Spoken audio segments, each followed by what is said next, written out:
Sabi nga, just trust the process. Pagtiwala tayo sa proseso and obey. Galing po yun kay Pastor. Trust and obey. 2 words lang, pero ang laki ng impact. So kailangan natin sumunod. We have to know kung ano ba yung broken sa atin, ano ba yung kulang sa atin. That's why,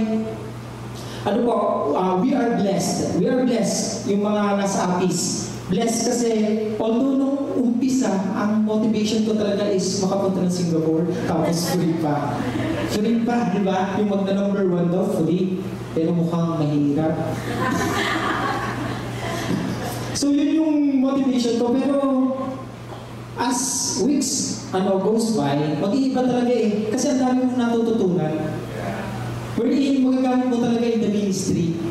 Tapos, ayun pa nga, meron pa mga question doon na ano yung mga kailangan na reformation sa inyong church. Then magagawa ako.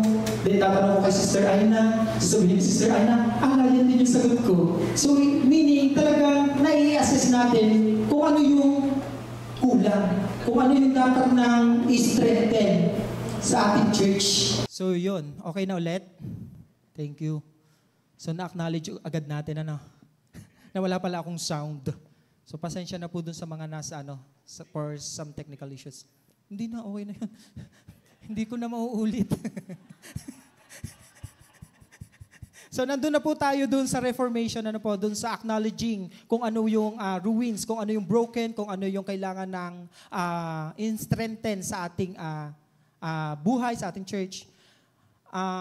Ayun nga, sabi ko, blessed tayo. Blessed kami dun sa APIS kasi yung foundation namin, talagang isa-isa sa theology, na-strengthen talaga. And then, magkakaroon ka ng confidence on how to share the word. Kasi meron kang magandang pundasyon. And then, naituro din doon, kagaya nung i-share sa atin na yung kung paano mag-disciple. Ang dami. Tapos, may mga kagrupo ka na magbibigay din ng kani-kanilang sagot sa kani-kanilang church. Ang laki na, ang dami mong makukuha na pwede mo ding madala dito sa church. With regards sa mga discipleship that we have, although we need to have some activities para maka-invite ng people, pero after that, we should have strengthen kung paano natin maihikayat sila, madi-disciple, yung mga umattend. Hindi lang magtatapos doon sa activity. Ang focus is not on the activity, but on the discipleship itself. Ano po? Ayun, so sabi ko nga, dito sa pagtayo ko pa lang na to, mayroon nang na-fix na broken. Meron nang napatibay. Alam niyo po yon. Hindi ko po talaga gusto, pero gusto ni Lord. Ayun ang mahirap. Ano pa? Kasi, okay na ako eh. Yun tayo eh. Okay na ako sa ganun. Okay na ako. Sabi ko pa nga kay Sister Aina, I can serve the Lord naman kahit hindi ako nagpipreach. Diba? Talagang humahanap ng butas. Pero hanggat hindi po natin ina-acknowledge sa sarili natin kung ano yung kulang mo, kung ano yung broken sa sarili mo, hindi po natin yun magagawa ng paraan. Hindi yun magagawan ni Lord ng paraan sa buhay natin kung paano ayusin. So we have to acknowledge it. Na yun ang kulang. Na yun ang kulang sa akin. Hindi ko alam kung yun din ang kulang sa inyo. Ano pa?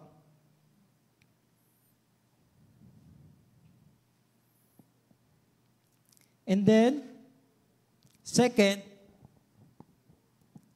respond to the call. Parang ako na lang pala dapat yung nagbasa nito, hindi ko na i-share sa inyo. Kailangan nyo din ba to?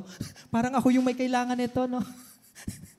So yung number 2, respond to the call. So sabi doon sa 2:18, let us rise up and build. So rising is an act of faith, standing from defeat, disappointment, or apathy. So rebuilding start with a yes to God. Amen. So kailangan talaga magsimula na mag-yes tayo kay Lord. Mag-yes tayo kay Pastor. Pag sinabi sa atin ni Pastor na, Gene, ikaw magpipreach sa katapusan ng March. Before yon. So dapat sagot natin, yes, Pastor. Noong nag-message nga si Pastor doon sa amin, si Aina lang, sabi ko, Aina, ba't nag-noted ka agad? Gusto pang i-influence, ano? So yon. So like Nehemiah did means aligning with God's, most of the time we justify with ourselves. When we are entrusted by our pastor to do preaching or leading a Bible study, sabihin natin, kailangan ko ba talagang gawin to? So yun nga, na-share ko na pala, I can still serve the God. Kahit hindi ako nagpipreach in some other way. Pero mali. Just is only a justification for yourself. Kinapture ko din pala dito yung sinabi sa akin ni Pastor. Just try and obey. Remember the widow, the supply is already prepared even before you commanded her. Same with the potential that God already deposited inside you. It's already there. Ano po? So, there will be doubt, may struggle, pero kapag pinaniwalaan mo ang salita ng Panginoon, kapag pinanghawakan mo ang kanyang mga promises, hindi ka mag-struggle. You will enjoy it. Amen? Sabi nga dito, God doesn't just call the able. He enabled those whom He called. Kailangan lang nating mag-yes. Kasi sabi nga, ano nga yung doon sa yung tinuro sa atin, ay naalala mo pa ba sa philosophy ata yun? A journey to 1,000 miles starts or begins with a single step. Parang si Lao Tzu ata yung nagsabi noon. Ano po? So kung hindi po tayo mag-yes, kung hindi tayo mag-take ng initial step, hindi po natin mararating yung 1,000 miles. Same with our spiritual, never, hindi po tayo lalago kapag hindi tayo nag-take ng initial step. And that initial step, that's why I'm in the front of you. Di ba? Step 1, at least naka-step na tayo. And let's journey together. Amen.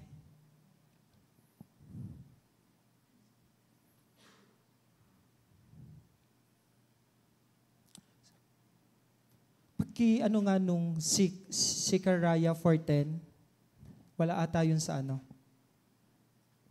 Kasi ang nagsabi nito si Lao Tzu, philosopher, baka sabihin nyo hindi siya biblical, ano. So let's see, Zechariah 4:10.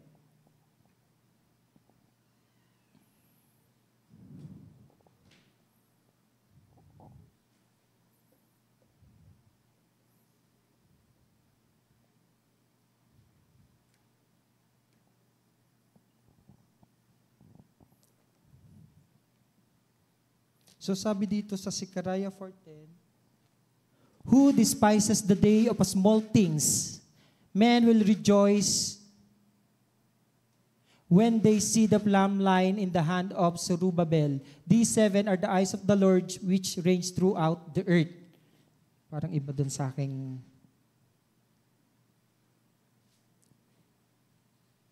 So sabi dito sa akin sa Zechariah NLT, do not despise these small beginnings, for the Lord rejoices to see the work begin.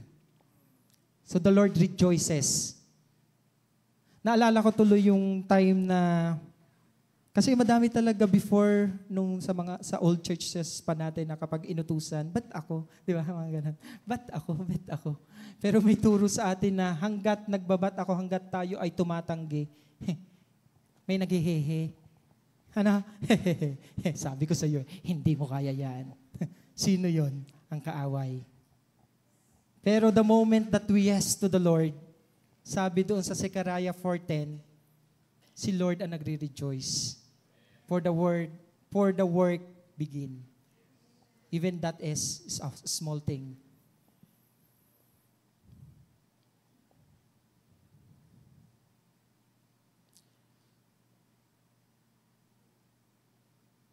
Sa pa dun sa naalala ko din na turo ni Pastor na although marami naman ako sinusunod sa utos ni Pastor, pero may mga utos talaga siya na hindi ako sumusunod minsan. Minsan lang naman. Pero sabi nga dun sa turo, partial disobedience is still disobedience. Ano po, tandaan natin yan. Sinasabi ko sa inyo para hindi nyo napagdaanan. Para hindi na kayo magkamali. Ano po? So mas magiging smooth sailing journey tayong lahat. Amen? So third principle, ito po ay 5. So yung third natin is rebuild according to God's blueprint. According to God's plan. So like Nehemiah did, means aligning with God's vision. Trusting His timing and obeying Him completely. Ano po? Hindi dapat tayo sumusunod partially. Dapat, sabi, completely.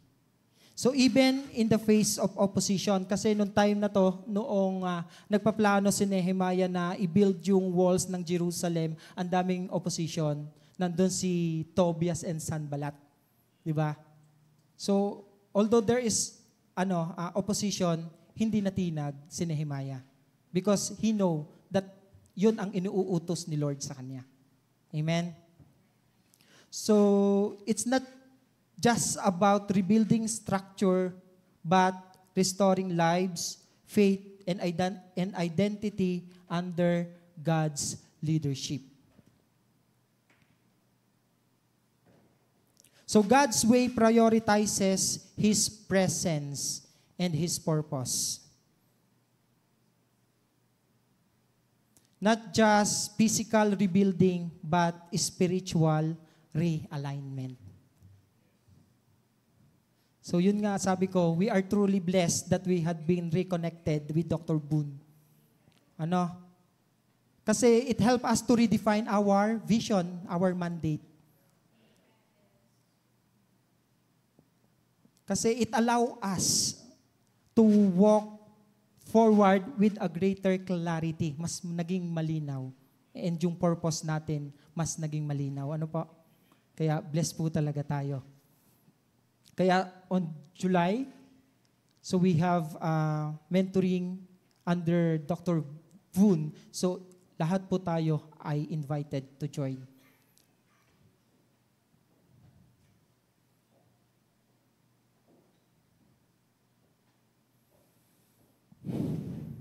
Ano may share ko dito sa rebuild according to God's blueprint? Alam niyo po, when we started the office, share ko lang. Kasi sabi ko nga, kapag yung plano ng tao ay hindi siya nag-align sa plano ng Diyos, hindi yun yung best plan. So dapat yung plano mo aligns with God's plan. Ang plano ko po talaga, that time when ikaw yung ilalagay ko dito, project ha, yung ilalagay ko sa office. Ako daw yung ilalagay niya para mag-office. Ang plano ko talaga is mag-exam, mag-take ng law. Kasi gusto kong maging lawyer. Pero sabi ni Lord, wag muna. Baka mas lalo kang gumaling sa mag-justify. Dito ka muna sa office. Para mas lumalim ka muna. Ano? So, malinaw. Yun ang mensahe ni Lord kung bakit di niya ako pinag-take ng law. So, dito muna sa office. So, sabi ko nga kanina, yung timing ni Lord, may nasa right timing lagi si Lord. So, wag mong pangunahan ang plano ni Lord sa buhay mo.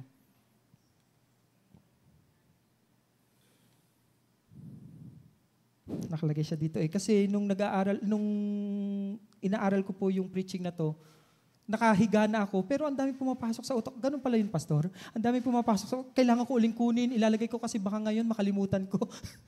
Ang dami. Ito yan, ganyan. Ang dami. So, ganun pala kadali kapag yung Holy Spirit ang hinayaan mong i-control ka. Ano po?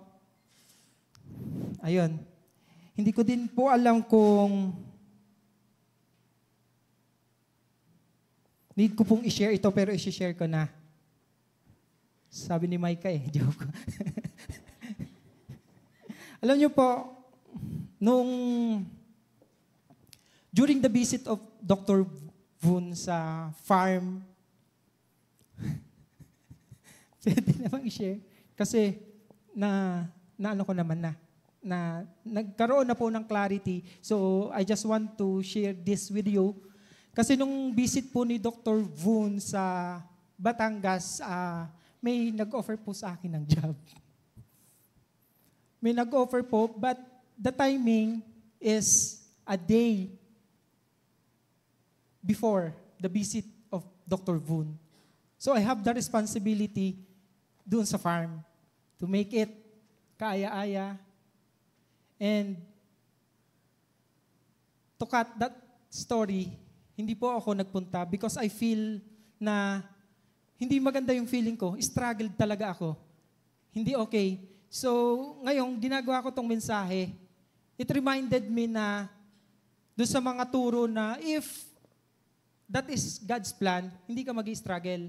Everything will go smoothly. So, I know that is not the God's plan. Kasi, kung matatandaan ng mga leaders at ni Pastor noong nag-share kung gaano tayo ka-committed with the church, ang nasabi ko lang is, in every decision in my life, hindi na kagaya ng dati. Hindi na po kagaya ng dati na kapag gusto kong lumipat, lilipat ako. Kasi, hindi ko po alam kung saan po ako mapupunta kung ang life ko ay magiging certain pa rin kung mawawala po ako sa church. It is not because kung ano yung mai-offer ko sa church, but kung ano yung mai-offer ng church sa buhay ko. On how the church build me along the way. So, ngayon po, mas maluwag na po sa dibdib. Ngayon lang po nila, siguro nabigla po kayo. Kaya po, nung mga time na talagang medyo struggled, pero God show me a clearer path.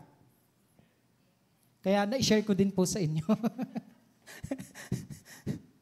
So sabi, if it is God's will, everything will fall into place. And our plan will never be the best plan until it aligns God's plan in our life. Ayun po.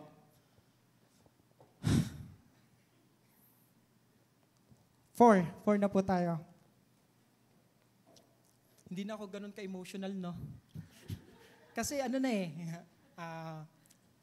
na may clarity na. Nag-ready na pala si bro dahil alam nito, iyakin din ako eh. Salamat, bro.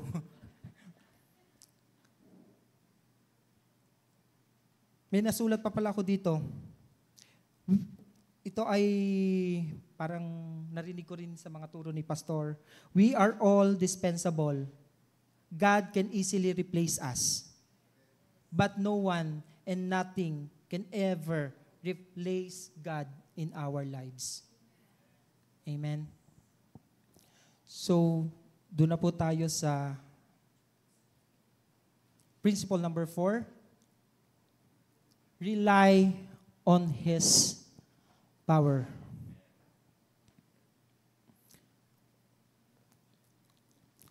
So Nehemiah's journey in rebuilding the walls of Jerusalem is powerful example of what it means to rely on God's power.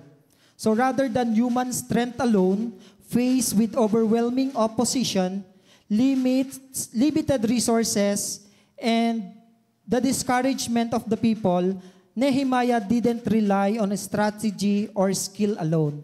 Consistently turn to God in prayer and dependence. So we have to be dependent to God. So without God, all our efforts fall short. Hindi sasapat ang human strength natin kahit pa tayo ay si Superman. Hindi po talaga sasapat. Mababurden, mapapagod.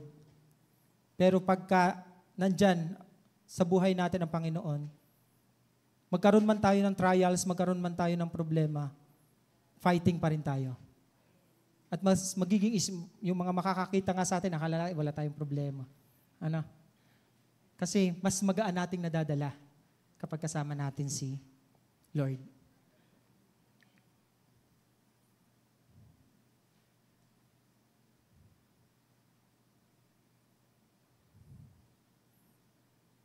So, last na. Ang bilis. Ganun lang pala, no? Nakakatuwa naman. I'm not pressured. Alam niyo po ito si Jem, may kasalanan to sa akin, nag-add po to ng pressure sa akin. Alam niyo po nung time na nagpangita kami niyan, sabi niyan sa akin, Kuya Jean, magdadala mo na ba ako ng makapal na notebook? Piniressure pa ako. Eh, nung time na yun, hindi pa nga ako nakakapag-decide. Sabi ko tuloy sa kanya, pabatangas ako. Nasa na notebook? Sabi mo, notebook na makapal ang dadalhin mo. Nandito ako, sumunod ako, pero hindi ka sumunod sa promise mo.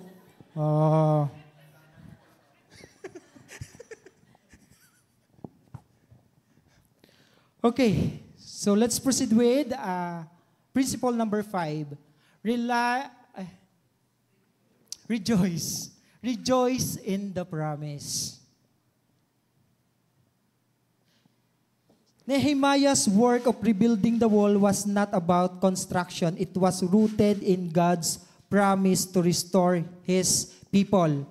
So, nung binalikan ko po yung earlier chapter nitong Nehemiah, kausap ni Nehemiah si Lord, and Nehemiah reminded God of His promise that if His people returned to Him, He would gather them and bring them back to the place He had chosen. Kaya ganun na lang kapursigido si Nehemiah in building the Jerusalem. Kasi once the people go back and return to God, so yung promises ni Lord ay tutuparin niya sa kanyang mga anak. Amen? So sabi nga sa Jeremiah 29:11, For I know the plans I have for you, declares the Lord, plans for welfare and not for evil, to give you future and a hope. So yun yung promise sa atin ni Lord. So ba't pa tayo mag-i-struggle dito sa mundo? Panghawakan natin ang mga pangako ni Lord sa atin. Mas magiging madali ang ating buhay. Ano nga yun? Lupa man ay langit na rin. Ano po pag tayo ay na kay Lord? Amen? Sabi rin dito, God doesn't just restore what was lost. Anong ginagawa ni Lord? He multiplies it. Kung ano yung nawala sa atin, mas marami ang ibibigay sa atin ni Lord. Kaya nga, kung gusto po tayo yung pagyamanin ni Lord, wherever we are, saan man po tayo naroroon, pagyayamanin po tayo ni Lord. Basta sumunod po tayo sa kanyang pinapagawa. Amen? Amen. For the conclusion.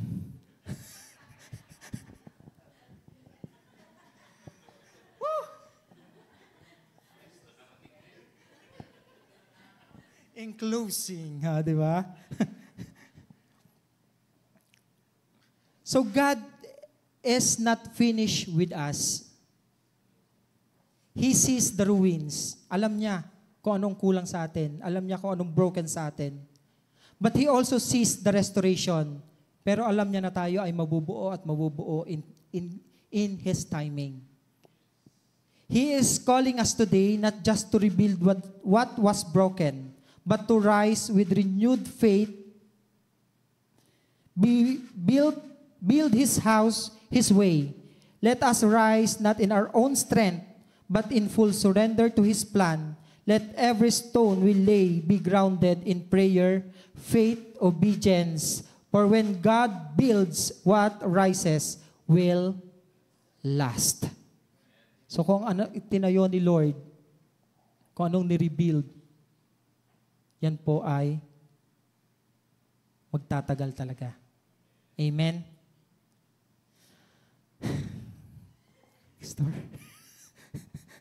So that is my message for today. Thank you so much for listening. Maraming salamat po and God bless po.